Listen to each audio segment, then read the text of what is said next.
Is Dad home for Christmas?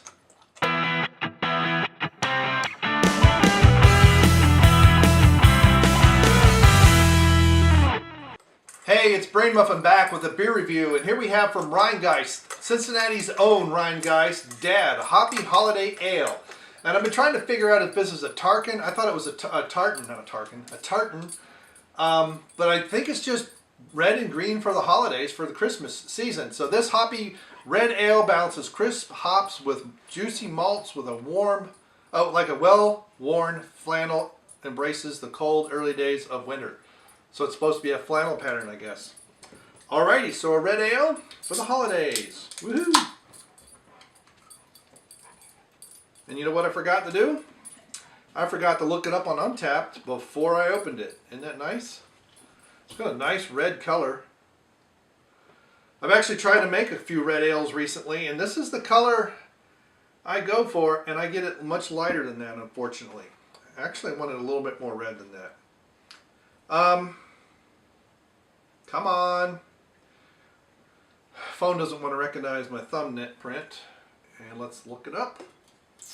Because I don't believe I've checked into this before. Dad. Oh, it's also fiction. Interesting. Red ale, 6% American Amber Red. So there we go. Let's hold it up. So people say, well, it doesn't look red. Well, you got a reddish tint to it. But I'm trying to get a more purpley color that I did on an ale years ago. It was a Bass clone that I messed around with. Maybe I've got those. I wonder if I have those notes in the Papazian book. I'll have to look it up because that was great ale.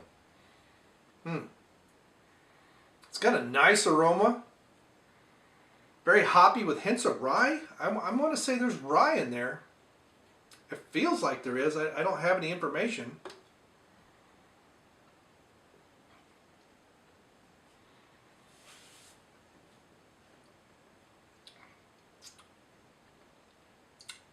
Wow.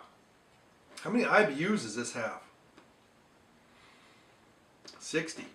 Yeah, you feel every one of them. It's kind of it's very late, but once it arrives, man, that bitterness just takes over. Wow. Juicy, I don't know what they mean by juicy malts. They said juicy malts. Juicy malts. I don't know what that means, but it is very malty and then very, very late. It's this bitterness, this hot bitterness that just, oh, man, that's thick.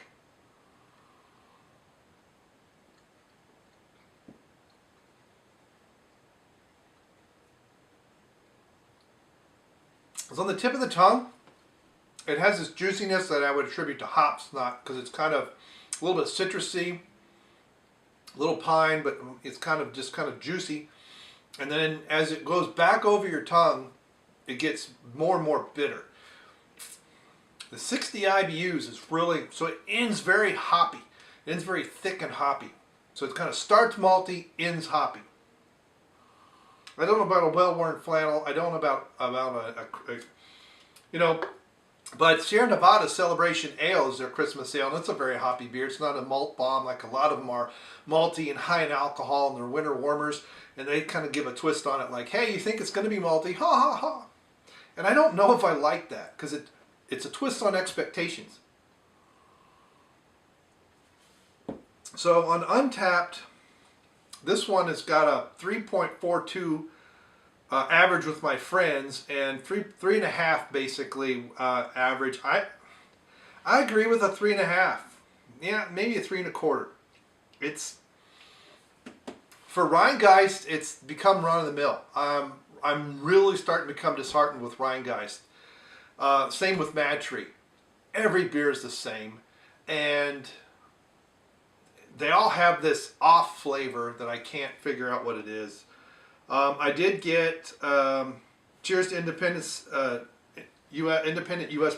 Craft Breweries, level 7, and Paint the Town Red, level 15. But, you know, I've had better reds, and Rhinegeist makes better beers. So 3.25 to me is right up where this one needs to be. It's not great. It's not bad. I mean, you can drink this. But man, it's a disappointment. I guess kind of like fatherhood is. So, kind of a goldish red, kind of a deep amber color. And it does smell malty and hoppy.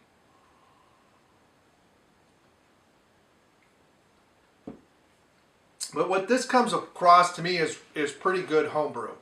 It doesn't come across as a professional. I've made some beers that started malty and ended hoppy that I've liked better than this. So, I mean, it's got the basics down. It has good head retention, good color, good mouth feel. It has a kind of a medium mouth feel. It has a sweep over the tongue that's nice, and it changes as it goes back. But that's like a 3. That gets you to 3.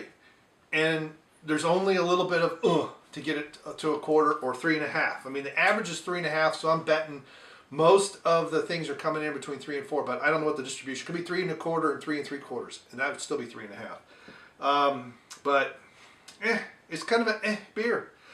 I'm unfortunately I got a 6-pack of this that I got to drink, but it's okay. Some of the problem might be due because of the canning. I'm not a big fan of the cans. I had very few beers out of cans that I actually really liked. If I can find this in a bottle, maybe I'll try it again and I'd see if it's any smoother. On draft, it might be smoother yet, but then the carbonation is going to be bad. But it looks like it has natural carbonation. It's got nice tiny bubbles. But man, it's a disappointment. Starts okay and ends. So there you go. So 3 1/4 is what Dad gets from Rhinegeist gets from me. Have you tried this beer? Do you like it? Not like it? What's your favorite Rhinegeist beer? Is it Cougar? Is it any of the other hoppy beers? Because you can hardly tell the difference. If you line all their beers up, could you tell 3 of them apart? Other than Cougar, I doubt it. All right, thanks for stopping by. Thanks for sharing, and let's look forward to a great 2019. Thank you, and goodbye. David's always toasting my chickens. Merry Brewmass. I mean, I need something for Christmas.